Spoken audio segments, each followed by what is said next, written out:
Olá, bom dia, boa tarde, boa noite. Começando mais um culto no lar essa semana, dando continuidade aos nossos estudos, iniciando um novo livro, né? Herdeiros do Novo Mundo, isso é muito bacana, sinal de que nossos estudos estão dando resultado. Entrei faltando um minutinho, vou cantar uma música bem breve para a gente poder começar.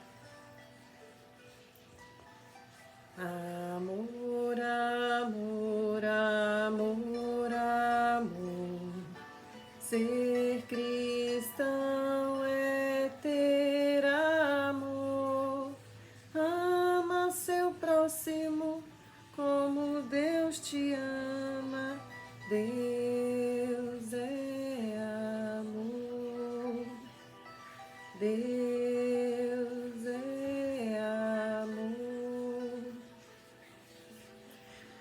Elevando agora os nossos pensamentos ao nosso Mestre Jesus, nossa Mãe Maria Santíssima, nossos amigos, irmãos espirituais, nosso Pai Criador, agradecendo a oportunidade da vida, a oportunidade do aprendizado, da expansão da consciência, da evolução da ciência. Que possamos aproveitar, Mestre, essa oportunidade de caminhar sobre a Terra, talvez pela última vez, pois sabemos do momento de transformação que todos nós vivemos atualmente, na certeza de que nosso Mestre, Senhor, Irmão e Cristo seleciona cada um dos seus irmãos, cada um daqueles que ouviram a sua mensagem, que guardaram esse amor, esse exemplo em seu coração, fazendo desse ato a sua diretriz de ação. Mestre, gratidão por tudo que passastes por nós, por tudo que sofrestes na cruz, por toda a paciência depositada, toda a fé que o Senhor tem em nós. Isso não tem preço. Que possamos fazer jus a essa fé, a essa certeza de que vamos conseguir encontrar dentro de nós uma fagulha do seu amor. Gratidão, gratidão, gratidão. Que possamos nesse momento aprender mais, Senhor, sobre o seu exemplo, sobre o seu ensinamento através do Consolador prometido, para que possamos compreender como é feita essa seleção, que possamos entender que isso não é ilusão e que a vida real se encontra no pós-túmulo, na certeza de que cumprimos as nossas missões. Graças te damos, Mestre, que dê por aberto o culto de hoje e que assim seja. Que assim seja. Oi, meu amor, seja bem-vinda. Chuva de luz para você. Vamos lá começar? Evangelho segundo o Espiritismo.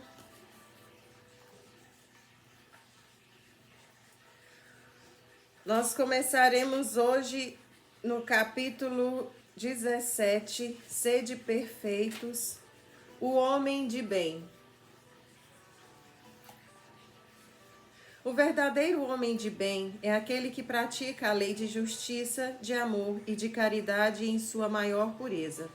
Se interroga a consciência sobre seus próprios atos, pergunta a si mesmo se não violou essa lei, se não fez o mal e se fez todo o bem que podia, se negligenciou voluntariamente uma ocasião de ser útil, se ninguém tem o que reclamar dele, enfim, se fez a outrem tudo o que quereria que se fizesse para com ele. Tem fé em Deus, em sua bondade, em sua justiça e em sua sabedoria.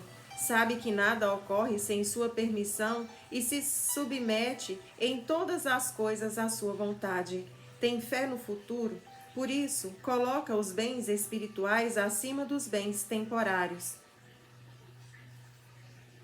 Sabe que todas as vicissitudes da vida, todas as dores, todas as decepções são provas ou expiações e as aceita sem murmurar. O homem possuído do sentimento de caridade e de amor ao próximo faz o bem pelo bem, sem esperança de recompensa, retribui o mal com o bem, toda a defesa do fraco contra o forte, e sacrifica sempre seu interesse à justiça. E encontra satisfação nos benefícios que derrama, nos serviços que presta, nos felizes que faz, nas lágrimas que seca, nas coleções que dá aos aflitos, nas consolações que dá aos aflitos. Seu primeiro movimento é de pensar nos outros antes de pensar em si, de procurar o interesse dos outros antes de seu próprio. O egoísta, ao contrário, calcula os lucros e as perdas de toda a ação generosa. Ele é bom, humano e benevolente para com todos, sem preferência de raça nem de crença, porque vê irmãos em todos os homens, respeita nos outros todas as convicções sinceras e não lança o anátema àqueles que não pensam como ele. Em todas as circunstâncias, a caridade é o seu guia. Diz a si mesmo que aquele que leva prejuízo a outrem por palavras malévolas, que fere a suscetibilidade de alguém por seu orgulho e seu desdém, que não recua à ideia de causar uma inquietação, uma contrariedade, ainda que leve, quando pode evitá-lo, falta ao dever de amor ao próximo e não merece a clemência do Senhor. Não tem ódio nem rancor, nem desejo de vingança. A exemplo de Jesus, perdoa e esquece as ofensas e não se lembra senão dos benefícios, porque sabe que lhe será perdoado como ele próprio houver perdoado. É indulgente para com as fraquezas alheias, porque sabe que ele mesmo tem necessidade de indulgência e se lembra dessas palavras do Cristo: aquele que está sem pecado, que lhe atire a primeira pedra. Não se compraz em procurar os defeitos alheios, nem em colocá-los em evidência. Se a necessidade a isso o obriga, procura sempre o bem que pode atenuar o mal. Estuda as suas próprias imperfeições e trabalha sem cessar em combatê-las. Todos os seus esforços tendem a poder dizer a si mesmo, no dia de amanhã, que há nele alguma coisa de melhor do que na véspera. Não procura valorizar nem seu espírito, nem seus talentos às expensas de outrem. Aproveita, ao contrário, todas as ocasiões para ressaltar as vantagens dos outros. Não se envaidece nem com a fortuna, nem com as vantagens pessoais, porque sabe que tudo o que lhe foi dado pode lhe ser retirado.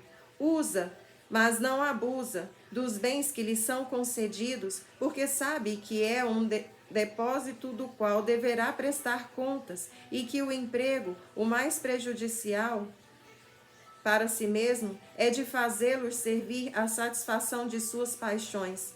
Se a ordem social colocou homens sob a sua dependência, ele os trata com bondade e benevolência, porque são seus iguais perante Deus. Usa de sua autoridade para erguer-lhes o moral e não para os esmagar com o seu orgulho. Evita tudo o que poderia tornar a sua posição subalterna mais penosa. O subordinado, por sua vez, compreende os deveres da sua posição e tem o escrúpulo em cumpri-los conscienciosamente. Vide capítulo 17, versículo 9. O homem de bem, enfim, respeita em seus semelhantes todos os direitos dados pelas leis da natureza, como gostaria que os seus fossem respeitados. Essa não é a enumeração de todas as qualidades que distinguem o homem de bem, mas todo aquele que se esforce em possuí-las está no caminho que conduz a todas as outras. E que assim seja. Muito bacana isso daqui, né? Porque a gente percebe que a gente está fazendo tudo o contrário. Que triste, né? Quando a gente está numa posição de chefe, a gente trata mal aqueles que estão lá embaixo, com pouca paciência, com rispidez, com palavras dolorosas, né? Só um minutinho. Quando a gente consegue uma monada maior de dinheiro, a gente gosta de sair por aí ostentando, que agora é moda, né? Ostentar. É complicado. Agora que eu vi os beijinhos que você mandou, tá? Eles vão mandar de novo. Bom que a gente troca mais beijinho. Bom dia, meu amor. Que saudade de você. Então, que a gente possa compreender esse texto, o homem de bem, como o mapa, né? Como a descrição do nosso comportamento, como a gente deveria se comportar, avaliar os nossos atos, ter consciência dos nossos erros, das nossas falhas, né? Das coisas que a gente deixou de fazer para ajudar o outro. Vou dar o meu todinho. De verdade. Mas não precisava, né? Trocar uns abraços. Então, que a gente possa se atentar a esses detalhes que para nós parece tão irrisório, parece tão pequenininho, mas para quem está lá ouvindo as nossas palavras que dói, para quem está lá recebendo as ordens de quem é chefe e gosta de se colocar nessa posição para diminuir o outro, que está ali vendendo o tempo dele, né? Ele não está ali para fazer graça para ninguém, ele está vendendo o tempo dele para que você possa fazer girar a sua engrenagem financeira, né? Então, que a gente possa ter esse respeito, essa compreensão também com aqueles que estão no processo de início do despertar, que não têm conhecimento desses valores, aqueles que já despertaram, que já têm um conhecimento maior, que eles tenham mais paciência e discernimento também, para saber quem está disposto a te ouvir, quem está disposto a evoluir, quem está disposto a aprender, porque tem muita gente que não está. E vai desencarnar sem querer. Então, paciência, que Deus os tenha, que eles possam lá na frente encontrar um pouco da sua luz, porque com certeza ali dentro tem uma dor que eles não querem transparecer, que eles não querem mostrar. E nós não temos o direito de infligir esse espaço. Então, que possamos ser humanos, olhar para os outros e ver a necessidade deles antes da nossa. Não é abrir mão de tudo que você tem para dar para os outros, não. É perceber que a sua necessidade é igual à necessidade do outro. Só que você consegue ficar em pé, o outro não consegue. Corre lá e dá uma ajudadinha. É essas questões, tá bom? Então, que a gente possa se atentar a esses detalhes que fazem toda a diferença do homem de bem. Outro dia eu estava vendo uma reportagem, pra você ver o que é ser uma pessoa de bem. Que era uma gestante de 7 meses, estava passeando com um cachorro super tranquilo, um golden, e de repente vieram 2 pitbulls.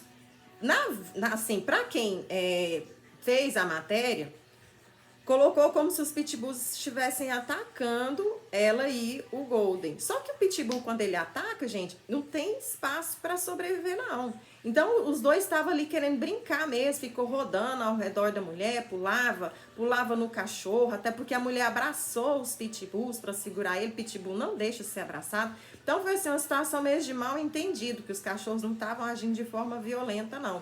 Só que aí, nesse decorrer dessa situação, a gestante caiu e estava vindo uma moça num carro, né? E a moça parou e ficou assistindo a situação. Em momento algum ela desceu do carro para dar suporte para a gestante, para afastar os cachorros, para fazer barulho, nem sequer tocou a buzina para ver se os cachorros afastavam. E aí uma senhorinha de idade, você vê, né? Que desastre que tá a nossa geração. Uma senhorinha de idade que estava indo pra feira, a gente sabe que ela estava indo pra feira, que ela estava com um carrinho de feira, saiu correndo e começou a bater o carrinho. Mal tinha força, bichinha, para levantar o carrinho. Bateu o carrinho nos cachorros, para os cachorros sair. E a bonitona, jovem, forte, né, que estava dentro do carro, ficou lá assistindo. Isso é o comportamento de uma pessoa de bem? Isso é um comportamento de uma pessoa que consegue enxergar a necessidade do outro? E depois que a confusão inteira passou, que a velhinha conseguiu colocar os cachorros para correr, que veio um outro bicicleteiro, acho que ele até falou para ela, eles não vão te morder, só estão brincando, e afastou os outros cachorros. Aí a bonita desceu do carro e foi perguntar se estava tudo bem. Gente, pelo amor de Deus, não faz um trem desse, não. Não racha a nossa cara de vergonha, não. Tenha dignidade. Para mim isso é falta de dignidade. Ver uma mulher passando por essa situação e ficar sentado no carro assistindo, esperando a situação acabar para depois passar. Cara, se seu pai e sua mãe estiver na forca, não justifica esse comportamento. Sinceramente. E eu vou parar de falar porque eu fiquei assim exorbitada com o comportamento dela. Vamos para lá para o livro dos Espíritos. No livro dos Espíritos, nós vamos começar flagelos destruidores. No capítulo 6, lei de destruição. Nós vamos começar flagelos destruidores. Deixa eu ver o tamanho dele aqui. Faz tempo que eu não estou conseguindo estudar antes de vir, mas nós vamos embora. Pergunta de número 737. Com que objetivo Deus atinge a humanidade por meio de flagelos destruidores? E os espíritos responderam: para fazê-la avançar mais depressa. Não vos dissemos que a destruição é necessária para a regeneração moral dos espíritos, que adquirem a cada nova existência um novo grau de perfeição? É preciso ver o fim para lhe apreciar os resultados. Não os julgais, senão sob o vosso ponto de vista pessoal, e os chamais de flagelos por causa de prejuízos que vos ocasionam. Mas esses transtornos são frequentemente necessários para fazer alcançar mais prontamente uma ordem melhor de coisas e, em alguns anos, o que exigiria séculos. Vide questão de número 744. Eu vou dar um exemplo disso. Eu sei que muita gente vai me condenar com o que eu vou falar, tá, gente? Mas eu não sou de ficar por aí cantando vantagem, nem brincando de Nostradamus, tá? O Brasil, antes daquela cheia no Rio Grande do Sul, ele estava com uma frequência energética extremamente baixa, por causa do processo das eleições que a gente tinha vivido, né? E aí, o brasileiro ele não conseguia voltar, sair dessa situação de divisão, de guerra, de disputa, né? De competição. E, de uma certa forma, muita gente ainda não entende, mas vai entender no futuro, o nosso planeta, vibrando em frequências muito baixas, ele entra em colapso, igual a gente. Quando tem uma queda de pressão, né? Quando tá ali com a pressão baixa, não dá um colapso, o planeta é do mesmo jeito. E precisava fazer com que o brasileiro voltasse a frequências mais elevadas, a olhar para os seus irmãos sem distinção de cor, de raça, de partido, de gênero, de nada. Tinha que olharmos uns para os outros de igual para igual. E aí o que aconteceu? Chuva no Rio Grande do Sul. Choveu, choveu, choveu como nunca havia acontecido antes. Aconteceu lá em 1900 e bolinha. Lá em Tarará das Bolinhas, beleza. Lá em Tarará das Bolinhas também estava precisando disso, mas nunca mais aconteceu. E aí depois que teve essas chuvas, eu lembro direitinho, estava aqui com vocês, comecei até a passar mal. Tamanha a frequência baixa do planeta, quem estava aqui comigo lembra. A pressão começou a cair, começou a suar frio. É natural de quem é médico, quem tem muita conexão com a natureza. Aí beleza. O país inteiro parou de disputar, parou de brigar, parou de olhar partido, cor, raça, gênero e fez o quê? Vamos ajudar o Rio Grande do Sul. Vamos mandar tudo pra lá. O que você tem? Eu tenho roupa, eu tenho comida, eu tenho água. Claro que teve aqueles, né, que querendo ou não já é joelho, que aproveitou da situação para poder desviar um dinheiro aqui e outro ali. Mas a maioria das pessoas, o país inteiro se movimentou para levantar os nossos irmãos do Rio Grande do Sul. Eu mesmo, mandei trem demais pro Rio Grande do Sul. Nossa Senhora, mandei roupa, mandei comida, mandei... Meus pais também, meu pai, toda semana saía com o carro para poder deixar nos pontos de recepção, de receptação, o produto, comida, roupa, para mandar para o Rio Grande do Sul. E através dessa transformação, desse prejuízo, desse flagelo, como a gente fala, a gente conseguiu levantar a frequência do nosso país. Né? Então é mais ou menos assim que funciona. E por que para nós é prejuízo? Porque a gente só se conecta com a matéria.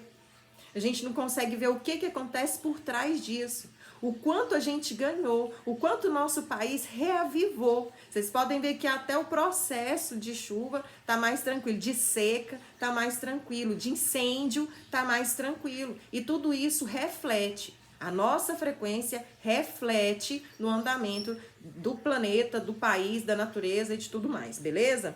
Então é só para vocês entenderem quando a espiritualidade fala que não é flagelo, que não é uma coisa ruim, que sempre faz isso para o nosso bem, beleza? Então vamos lá, pergunta de número 738. Deus não poderia empregar para o aprisionamento da humanidade outros meios senão os flagelos destruidores? E os espíritos responderam: sim. E o emprega todos os dias, visto que deu a cada um os meios de progredir pelo conhecimento do bem e do mal. É que o homem não aproveita. É preciso castigá-lo em seu orgulho e fazê-lo sentir sua fraqueza. Ou seja, para a gente ver o quanto nós somos frágeis. O quanto a vida humana ela é um risco. Tá? E quando a gente começa a perceber isso, a gente começa a dar mais valor à nossa vida e à vida dos outros que nos cercam. Mas nesses flagelos, o homem de bem sucumbe como o perverso. Isso é justo? Perguntou de novo Allan Kardec. Vamos de novo à pergunta. Mas nesses flagelos, o homem de bem sucumbe como o perverso. Isso é justo? E os espíritos respondem: durante a vida, o homem relaciona tudo com o seu corpo, mas depois da morte, ele pensa de outra forma e, como já dissemos, a vida do corpo é pouca coisa. Um século do vosso mundo é um relâmpago na eternidade. Portanto, os sofrimentos dos que chamais alguns meses ou alguns dias não são nada, apenas um ensinamento para vós e que vos servirá no futuro. Os espíritos, eis o mundo real, pré-existente e sobreviventes a tudo. Vide questão 85. São os filhos de Deus e o objeto de toda a sua solicitude. Os corpos não são senão os trajes com os quais eles aparecem no mundo. Nas grandes calamidades que dizimam os homens, é como um exército que durante a guerra vê seus trajes usados, rasgados ou perdidos. O general tem mais cuidado com seus soldados do que com suas vestes. E ainda na mesma questão, mas as vítimas desses flagelos não são menos vítimas? E os espíritos respondem: se considerasse a vida por aquilo que ela é, e o pouco que é com relação ao infinito, se atribuiria menos importância a isso. Essas vítimas encontrarão em uma outra existência uma larga compensação aos seus sofrimentos, se elas sabem suportá-lo sem murmurar. Quer chegue a morte por um flagelo ou por uma causa ordinária, não se pode escapar a ela quando soa a hora de partida. A única diferença é que com isso, com o primeiro caso, parte o maior número de uma vez. Se pudéssemos nos elevar pelo pensamento, de maneira a dominar a humanidade e abrangê-la inteiramente, esses flagelos tão terríveis não nos pareceriam mais que tempestades passageiras no destino do mundo. Pergunta de número 739. Os flagelos destruidores têm uma utilidade sob o ponto de vista físico, malgrado os males que ocasionam? E os espíritos respondem: sim, eles mudam, algumas vezes, o estado de uma região, mas o bem que disso resulta não é frequentemente percebido, senão pelas gerações futuras.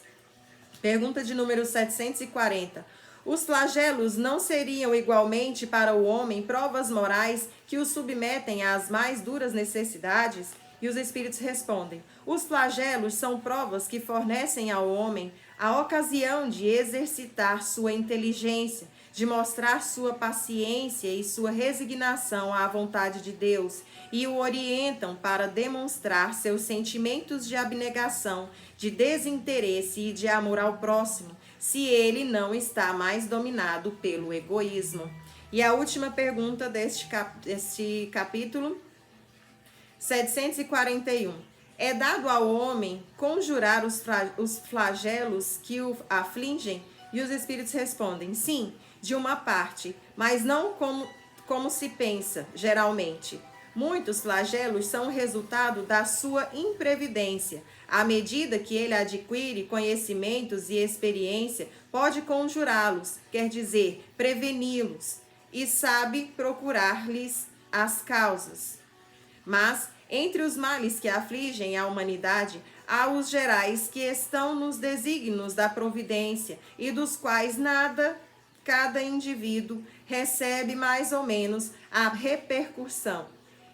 A estes, o homem não pode opor senão a resignação à vontade de Deus, e ainda esses males são agravados frequentemente pela sua negligência. E aí uma nota de explicação dos espíritos. Entre os flagelos destruidores naturais e independentes do homem, é preciso incluir na primeira linha a peste, a fome, as inundações, as intempéries fatais à produção da terra. Mas o homem não encontrou na ciência, nos trabalhos de arte, no aperfeiçoamento da agricultura, nos afolhamentos e na irrigação, no estudo das condições higiênicas, os meios de neutralizar e pelo menos atenuar os desastres. Certas regiões, outrora assoladas por terríveis flagelos, não estão preservadas hoje. Que não fará, portanto, o homem por seu bem-estar material, quando souber aproveitar todos os recursos de sua inteligência e quando, ao cuidado de sua conservação pessoal, souber aliar o sentimento de uma verdadeira caridade por seus semelhantes? Vide questão de número 707. E aqui a gente encerra o capítulo... a leitura Flagelos Destruidores, do capítulo 6. Gente, isso aqui é muito comum, tá? Principalmente quando existem resgates coletivos. Muitas pessoas vão me condenar mais uma vez pelo que eu irei dizer agora. Mas vocês lembram daquela boate Kiss? Aquelas pessoas que desencarnaram? Foi triste, todo mundo ficou comovido. Eu, pelo menos, chorei demais. Porque eu gostava demais de ir numa festinha, numa boate, e ficava meio pensando, gente, pensa só, se fosse aqui, as pessoas que eu conheço, né, os amigos, mesmo que sejam amigos só de farra, gente, tem amor por eles. Pensa só. Então foi muito difícil. Mas muito tempo depois, uma das mães recebeu uma psicografia do filho que desencarnou naquele processo, pedindo para que ela acalmasse e aceitasse a situação, porque estava tudo bem, as coisas aconteceram como tinha que acontecer. E ela não entendia, então ele explicou para ela, mãe, nós que desencarnamos naquele processo, presos, asfixiados, participamos daquele processo do Holocausto. Então eles eram aqueles soldados da Alemanha que levavam os judeus para as câmaras de gás e deixavam eles lá até eles ir de arrasta. E aí, para recuperar, para pagar a dívida, para que eles pudessem aproveitar a oportunidade da separação do joio e do trigo e não serem exilados, eles aceitaram a oportunidade de reencarnar e desencarnar nesse processo coletivo, de resgate coletivo. Então, gente, nada acontece por acaso. Quando a gente começa a entender que nada acontece por acaso, a gente sofre menos. Por mais que naquele momento a gente não entenda, seja difícil, seja doloroso. Imagina uma mãe aceitar de bom grado o filho desencarnar daquele jeito. Cara, dificílimo, né? Tem que ser a mãe, né? Nossa Senhora das Graças, não tem como.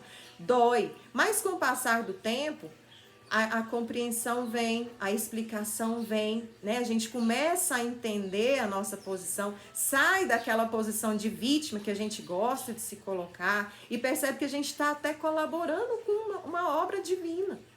Não só para nós, mas para com eles. Pensa a alegria que eles estão hoje na certeza de que agora eles podem ser joio, podem ser trigo e não joio, né? Então é mais ou menos assim que funciona os flagelos. Dói, dói demais. Muita gente desencarna, um dia seremos nós. Mas isso acontece só para fazer graça para os outros? Só porque Deus quis castigar? Não, porque nós imploramos por essa oportunidade. Nós imploramos para passar por isso, porque em algum momento nós proporcionamos isso para alguém e a gente quer resgatar. A gente não suporta mais a vergonha de ter feito alguém passar por isso. E a gente quer resgatar esse processo. Beleza?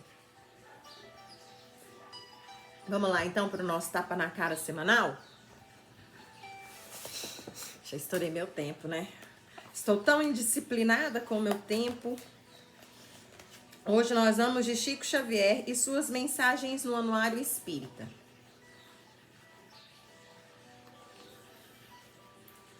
Escapuliu, questão de número 63, na página 179, ditada por Cornélio Pires.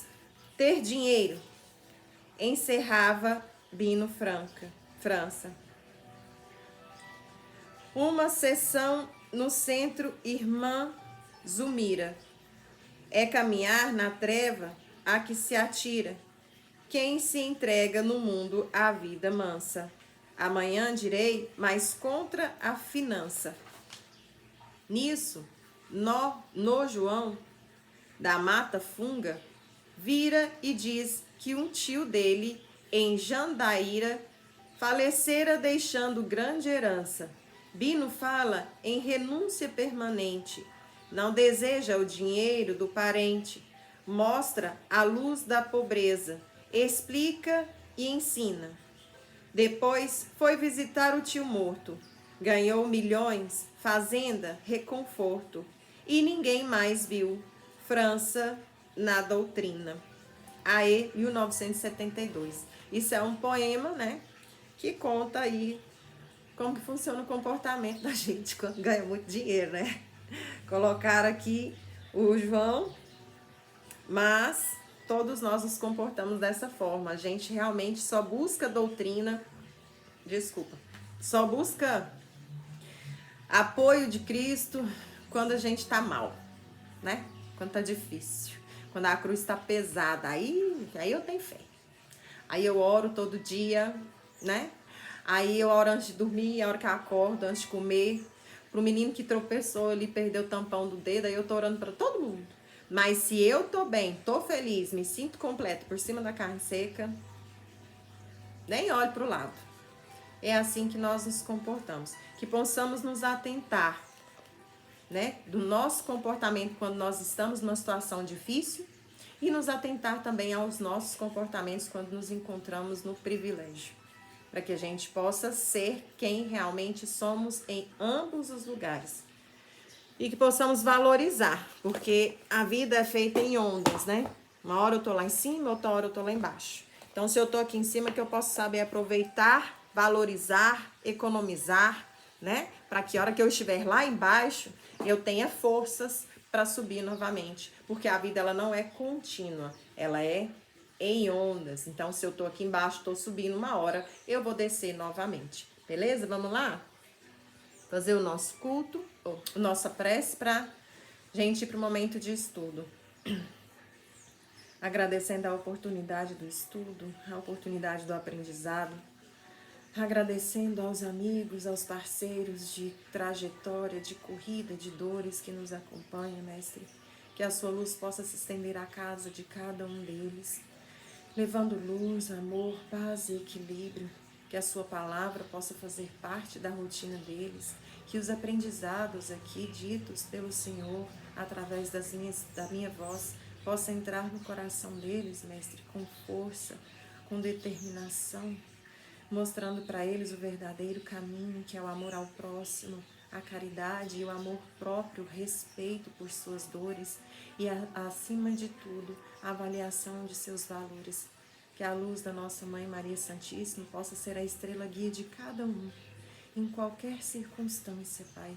E que se algum deles estiverem passando por momentos difíceis, que o Senhor possa ser a força, a determinação de levantar o coraçãozinho, com amor, com compaixão, fazendo de nós os instrumentos de vossa paz, fazendo de nós, Pai, as muletas que farão com que eles continuem caminhando, para que quando seja a nossa vez de cair, possamos ter também quem nos ampara, quem nos guia, quem nos pega a mão e nos levanta. Graças te damos pela oportunidade do amor, da fraternidade e da compaixão. Peço a fluidificação das águas de todo o nosso planeta, que possa chover luz e amor sobre nossas cidades, que possamos ser alagados de esperança, de compaixão. Mais uma vez, gratidão pela oportunidade do aprendizado e por toda a natureza do nosso planeta, que é quem nos fornece o alimento e o equilíbrio. Graças te damos hoje e sempre, e que assim seja. Que assim seja. E hoje... Ai, tô tão empolgada, gente, tô empolgada. Hoje a gente começa o livro Herdeiros do Novo Mundo, um livro muito bom que a gente pode estar avaliando os nossos valores, as nossas escolhas, os nossos comportamentos. E eu tenho certeza que dentro desse livro, pelo menos em algum momento, vocês vão ver comportamentos que vocês têm o hábito de ter. E é por isso que eu falo, que o povo fala assim, nossa, Tchê, você é tão pessimista. Você fala lá no seu culto que o seu livro não tinha que chamar os herdeiros do mundo, não, tinha que se chamar os raros. Vocês vão entender o porquê. Eu quero ver se pelo menos uma dessas atitudes que o livro descreve, nós não temos o hábito de fazer. E temos muito, todos os dias. Por isso que eu acho que a espiritualidade acertou assim, ó, no alvo, perfeito. Quando eu li esse livro, eu falei, cara, realmente, espiritualidade não erra não. Porque mostra, gente, coisa simples, coisa boba, mas que faz toda a diferença. Coisa que a gente faz com os nossos colegas, né? Com os nossos amigos, aquelas dores que a gente causa, que a gente vira e fala, eu tava brincando, né? Que de brincadeira não tinha nada, falta ali um pouquinho, uma pitadona de caráter. Então, tudo isso a gente vai aprender, tá? Pepeta, vem aqui na mamãe. Alertas e informações. Nós vamos começar do início. E começando hoje, graças a Deus e com o coração muito cheio de gratidão, o livro Herdeiros do Novo Mundo. Alertas e informações. Profecia do princípio das dores. Mateus capítulo 24, versículo de 3 a 14. E, estando assentado no Monte das Oliveiras, chegaram-se a ele os seus discípulos em particular, dizendo, dize-nos, quando serão essas coisas e que sinal haverá da tua vinda e do fim do mundo? E Jesus respondendo disse-lhes, acautelai-vos que ninguém vos engane, porque motivos virão em seu nome. Mentira, de novo. Jesus respondendo disse-lhes, cautelai-vos que ninguém vos engane, porque muitos virão em meu nome dizendo, eu sou Cristo, e enganarão a muitos. E ouvireis de guerras e de rumores de guerras. Olhai, não vos assustei, porque é mister que isso tudo aconteça, mas ainda não é o fim. Porquanto se levantará, senão nação contra nação, e reino contra reino. E haverá fomes, e pestes, e terremotos, em vários lugares. Mas todas essas coisas são o princípio de dores. Então vos hão de entregar para serdes atormentados, e matar-vos-ão, e sereis odiados de todas as nações por causa do meu nome. Nesse tempo, muitos serão escandalizados e trair-se-ão uns aos outros, e uns aos outros se odiarão.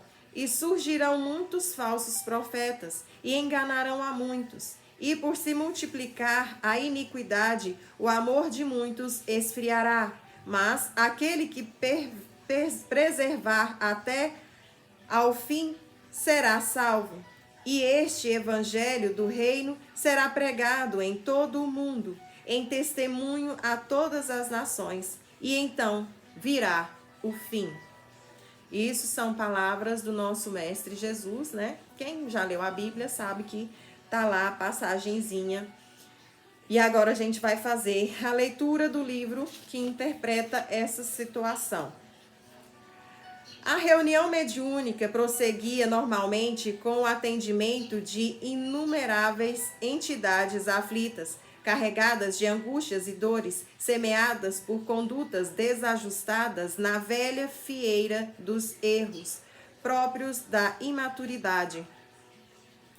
Trabalhadores do bem se multiplicavam no ambiente, desdobrando-se para o atendimento vibratório, buscando afinizar os necessitados invisíveis aos diferentes médiuns presentes, no afã de facultarem a melhor sintonia com o século mediúnico, com o veículo mediúnico disponível para os trabalhos da noite.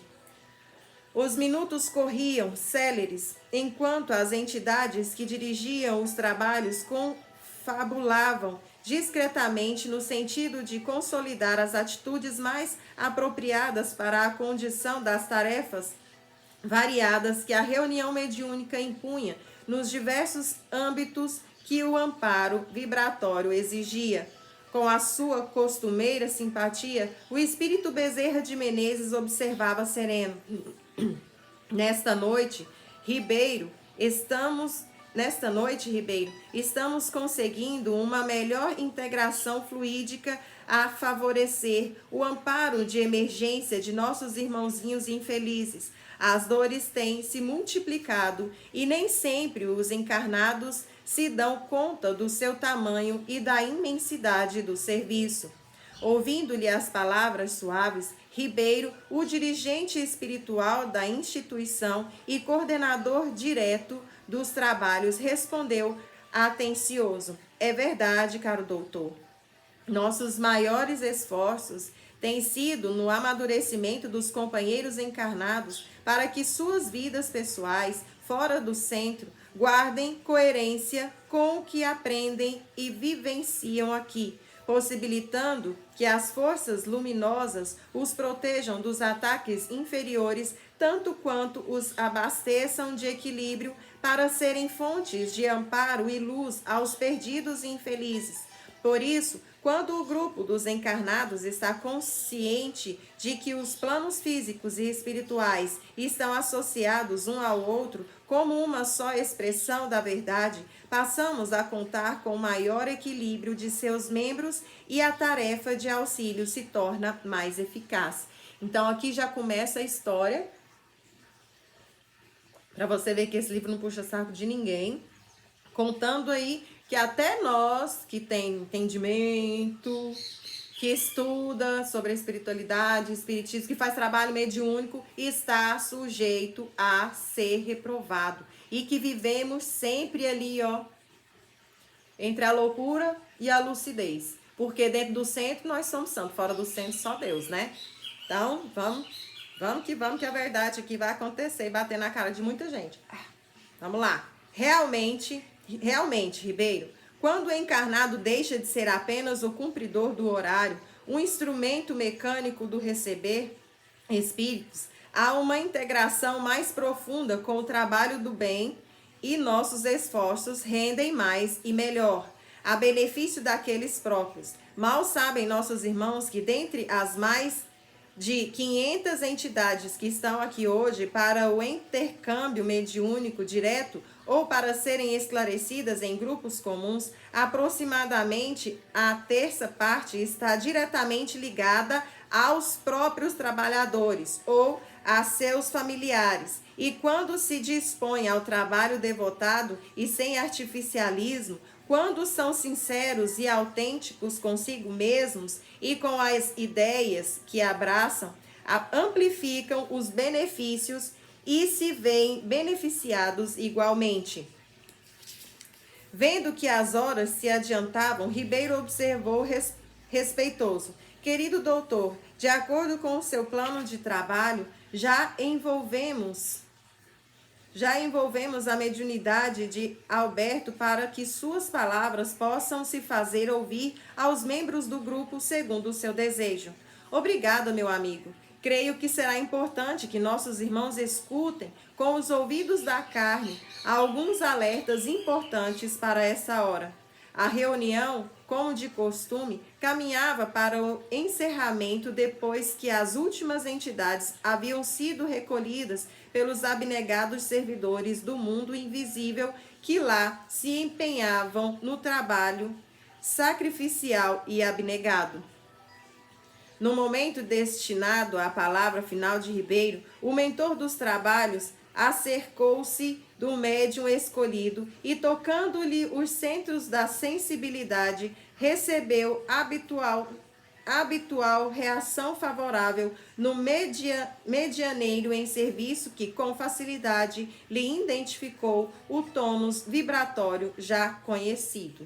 E aí meu tempo encerra aqui, e a gente também vai parar aqui, para que as pessoas que não têm o hábito e o conhecimento do trabalho mediúnico possa ter aí a curiosidade de pesquisar sobre, até porque aqui a gente vai deixando mais aberto como é feita a doutrinação de espíritos que já não se encontram mais entre a gente, e aprendendo que aqueles que já atuam como eu, seja bem-vindo, aqueles que já atuam como eu, como os colegas que me acompanham aqui, que estão começando a trabalhar, porque quando a gente fala atua como eu, parece que eu sou, né, graduada. Não, estamos todos em aprendizado. A gente ainda tem muito que aprender e ainda comete muitos erros neste trabalho, sem falar que as pessoas que nós atendemos, como diz o livro, têm alguma conexão conosco, com o nosso passado